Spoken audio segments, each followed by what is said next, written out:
My brother didn't soften it. His tone was casual, matter-of-fact. It's just immediate family. I stood there with my phone against my cheek, understanding I'd just been excluded from my parents' retirement celebration, the one I'd partially funded. In one phrase, I stopped being a daughter and became optional. I didn't protest, I didn't break down.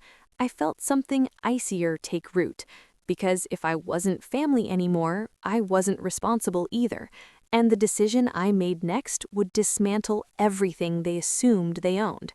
Before I explain how it collapsed, drop a like, comment where you're from. If you felt invisible, say it. My name is Claire. I'm in my late 30s and I earn my income as an independent graphic designer. Nothing corporate, no impressive title to mention, just me, my tablet, and extended hours pursuing work that feels authentic.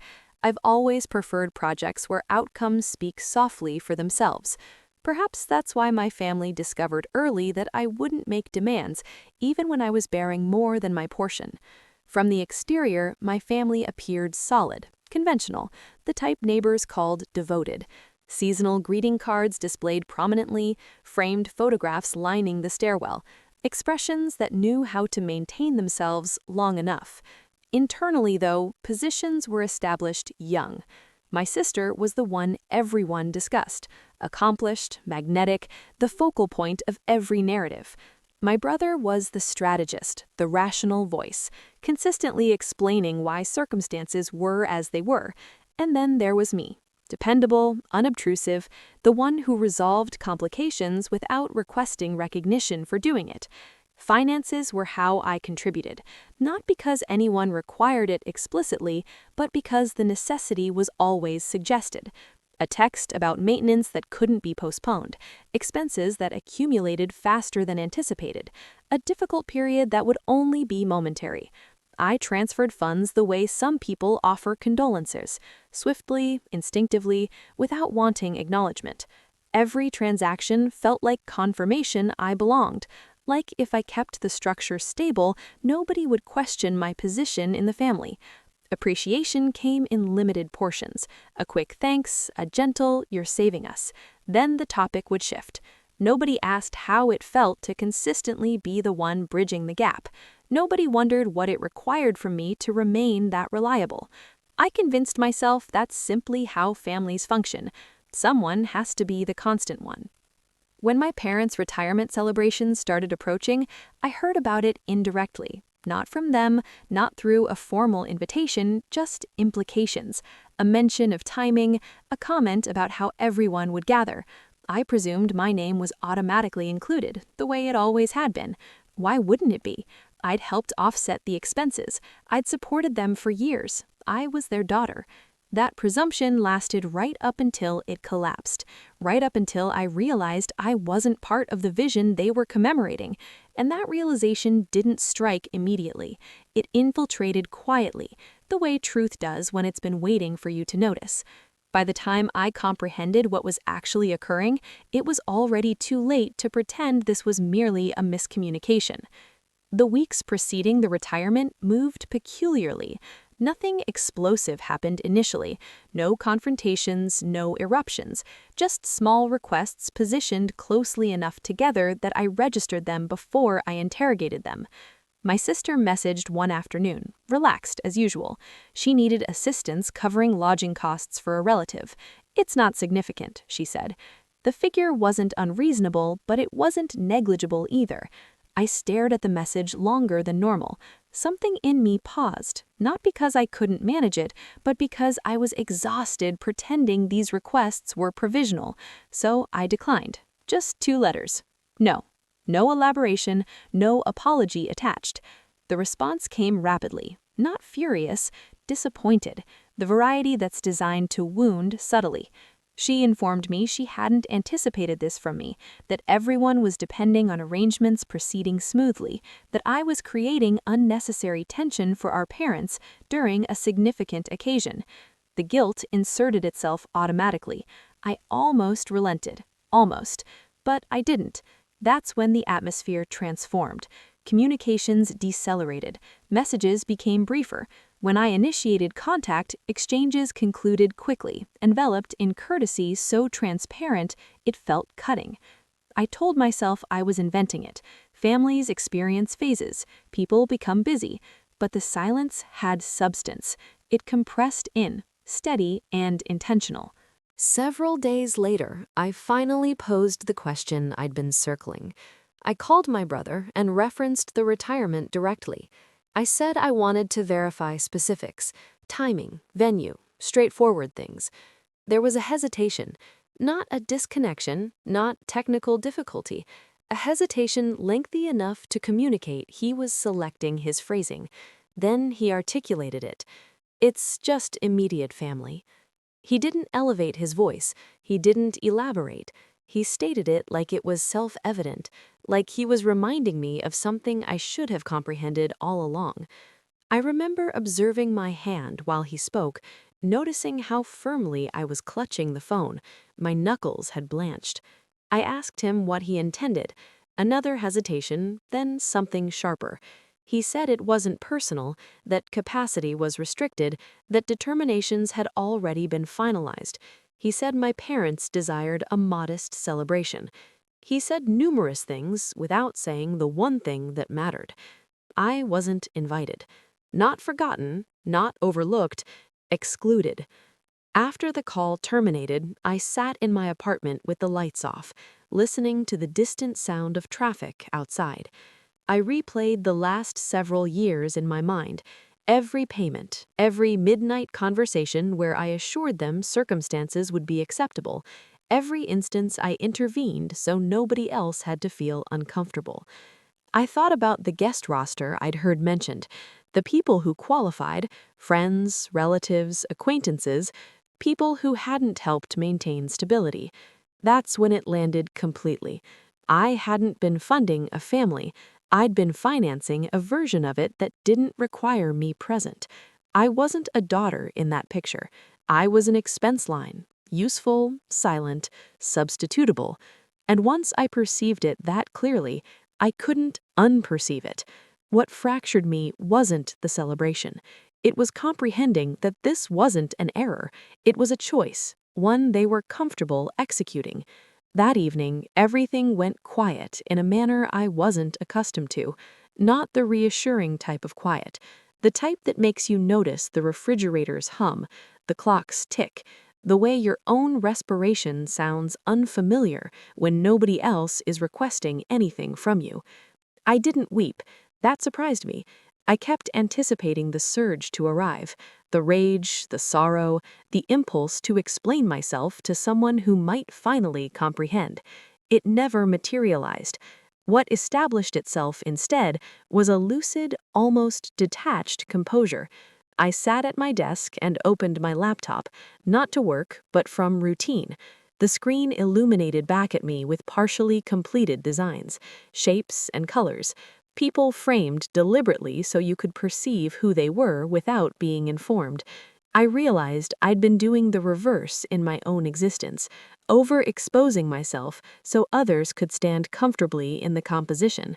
I closed the laptop. For the first time in years, I didn't contemplate what I owed anyone. I contemplated what it would feel like to withdraw from the role I'd been assigned, not dramatically, not angrily, just quietly. The realization came fully formed. If I wasn't family to them, then I didn't need to keep performing like I was. I didn't need to debate that point. I didn't need permission to cease. I packed methodically, not like someone fleeing, like someone being intentional. Tablet first, essential equipment, several notebooks, clothing that felt like me, not like someone visiting from obligation. I arranged everything on the bed and noticed my hands weren't trembling. I called my closest friend. She answered on the first ring. I told her I was departing. I didn't explain why. I didn't have to. She asked where. I said Barcelona, surprising myself with how effortless it was to vocalize. She didn't laugh. She didn't interrogate it. She said she'd assist me booking it and asked for my dates. That was it. No lectures, no counsel, just support. Later, as I secured the luggage, I felt something shift. I wasn't selecting distance to punish anyone. I was selecting space so I could hear myself think again. The distinction mattered. At the airport the following morning, the world felt oddly impartial. Nobody knew me. Nobody expected anything. I boarded the aircraft surrounded by strangers and felt lighter than I had in years. As the city diminished below the window, I didn't feel like I was abandoning something behind. I felt like I was finally stepping towards something I'd deferred for too long. This wasn't revenge. Not yet. It wasn't even defiance. It was the first boundary I'd ever established without explaining myself. And once that line was drawn, I knew circumstances wouldn't revert to the way they were, because the version of me that kept everyone comfortable at my own expense didn't fit anymore. The retirement weekend arrived quietly for me. Barcelona awoke without knowing anything about my family. Light filtered between buildings, scooters rattled past cafes arranging outdoor seating. I stood at the window of my modest hotel room, tea warming my hands, and felt something unfamiliar settle in. Permission. Nobody here needed anything from me. Nobody was waiting to observe what I would cover, repair, or facilitate. Back home, the celebration was already in motion. I didn't witness it, but I could envision it perfectly. My mother would have insisted on floral arrangements. My father would stand somewhat too rigid in his suit, smiling for photographs. The space would be filled with people who knew our family just adequately enough to admire it. A small ensemble in the corner, glasses clinking, laughter rising and falling on cue, and one seat missing. I hadn't planned anything theatrical. That part matters. I didn't wake intending to make a statement. I didn't construct a message or rehearse a phrase. I went out that afternoon and did what I always do when I'm somewhere unfamiliar. I walked until something captured my attention. The Gothic Quarter looked like centuries compressed into stone. Couples wandered narrow streets. A street artist sketched portraits under an archway. I lifted my tablet and followed the architecture, line by line, shadow by shadow. I wasn't attempting to capture perfection. I was seeking authenticity. Later, back in my room, I refined several designs. Nothing elaborate, no captions explaining my decisions, no references to home, just images of where I was and how it felt to breathe there. When I posted them, I wrote a simple line about discovering quiet corners and allowing creativity its own rhythm. That was it. I put my phone down and went to dinner alone. The restaurant was intimate, tables positioned closely, the aroma of garlic and olive oil suspended in the air. I ate unhurriedly, listening to conversations I didn't comprehend, observing people inhabit their own narratives without intersecting with mine. For once, solitude didn't feel like absence, it felt like space. Back at the celebration, my absence started to resonate. At first, it was subtle, a cousin leaning over to ask my mother where I was, an acquaintance glancing around the room, confused, someone presuming I'd arrive late. My mother smiled through it, offering ambiguous responses. She's occupied, work commitments, the type of explanations that sound plausible until they don't. Then someone retrieved their phone. My post reached the room without context. Barcelona at twilight, a design workspace by a window, architecture falling exactly where it should. The question didn't emerge aloud immediately. It passed from person to person, soft but persistent. Why isn't she here? My sister noticed the shift before anyone said anything directly. She kept adjusting things, straightening place settings, checking on arrangements, smiling too intensely. Control was her comfort, and control was slipping. By the time dinner was served, the room had changed temperature. Conversation stalled, laughter didn't land the way it was intended. Someone asked my mother outright why her daughter wasn't celebrating with them. My mother's answer wavered. She smoothed it over, but the fractures were visible. I didn't know any of this yet. I was walking back to the hotel, the city warm around me, when my phone started vibrating. I let it ring. The second call came seconds later, then a third. I stopped on the sidewalk and watched the screen illuminate. Home. I didn't feel panic. I felt curiosity. I waited until the call stopped before I went inside.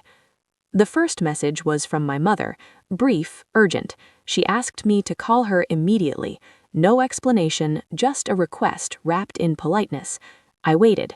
When I finally answered, her voice cracked before she finished saying my name. She told me people were confused. She said guests were asking questions. She said circumstances were getting out of control. I listened without interrupting, leaning against the window, watching headlights move along the street below. Then she said it. She said my post had caused disruption, that people were talking, that some had departed early. She asked why I would do this to them. I asked her what precisely I had done. There was a pause. She said I knew what she meant, that I should remove it, that I should assist them resolving this. I didn't raise my voice. I didn't accuse her. I just said I hadn't mentioned the celebration. I hadn't mentioned them. People were reacting to what they saw, not to anything I stated. She didn't have an answer for that. The call ended with her asking me to think about the family. Minutes later, my sister called. Her tone was different, sharper. She said I'd humiliated them, that I'd made our parents look inadequate. She accused me of being selfish, of choosing attention over loyalty. She demanded I remove the post immediately. I asked her when she decided I wasn't family. She attempted to talk over me, telling me I was distorting things, that I was being theatrical, that this wasn't how adults handle conflict. I waited for her to finish. Then I said it quietly, clearly. Do we even know each other? She went silent. Not stunned silence, exposed silence, the kind that comes when someone realizes the script they've been using no longer functions. She disconnected without answering. My brother was next. His call came with structure. He told me I'd escalated something manageable. He said I should have approached them privately. He talked about image, consequences, professionalism. He said my post could affect people in ways I hadn't considered. I told him I'd been considering them for years, through payments, through patience, through silence. I told him I was done being the solution to problems I didn't create. He sighed the way he does when he thinks reason should prevail. He told me I was blowing things out of proportion. An hour later, he posted something vague online about priorities and commitment. The comments didn't go where he expected. People asked why I wasn't invited if I'd helped pay. People asked why family meant conditions. He didn't reply. The calls stopped after that. I slept that night with the window open. The city hummed, unconcerned with my family's discomfort. In the morning, sunlight traced a clean line across the floor. I felt rested, not triumphant, just settled. Back home, the celebration unraveled quickly once the questions started. People left without saying much. The ensemble packed early. My parents were left with centerpieces and uneaten dessert. The version of the evening they'd planned didn't survive contact with the truth. I didn't gloat. I didn't follow updates. I let distance do the work I'd been doing for everyone else all along. Later that day, my phone buzzed again. My mother's name lit the screen. This time her voice was smaller. She asked me to come home.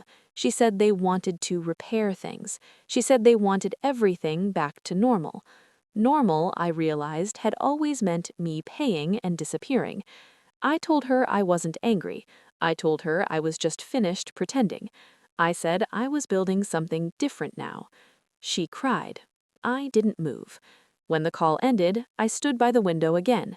Boats drifted along the waterfront, steady and unbothered. I thought about how many times I'd stayed quiet to keep peace that only flowed one direction. The confrontation hadn't been loud. There was no shouting match, no dramatic exit, just a few words spoken honestly and a silence that finally did what my exclamations never could. The days after that felt strangely light. Not easy, but lighter. The noise thinned out on its own. Messages slowed. Calls stopped coming in clusters. What remained was quiet that didn't demand anything from me. Back home, the story settled into something people could understand. Not rumors, not drama, just facts. I wasn't invited. I'd helped financially. Questions answered themselves. Friends of my parents grew distant, polite in a careful way. Invitations stopped arriving. Conversations shortened. The image my family had relied on no longer held without effort, and nobody wanted to keep propping it up. My parents reached out again, softer this time. They said they wanted to reset. They didn't say sorry. They didn't acknowledge the exclusion. They just wanted things to feel familiar. I understood what they were asking for. Familiar had always meant my silence and my support. I didn't give them either. I stayed in Barcelona longer than planned, not to avoid anyone, but because work started to find me there. A small design studio asked to see more. A brand consultant wrote to say my work felt honest, like it wasn't trying to impress anyone. I booked projects. I answered emails that were about creativity, not obligation. When I thought about my family, it no longer felt sharp. It felt distant, like an old role I'd outgrown. I hadn't destroyed anything. I'd stepped out of a pattern that erased me. Peace didn't arrive with applause.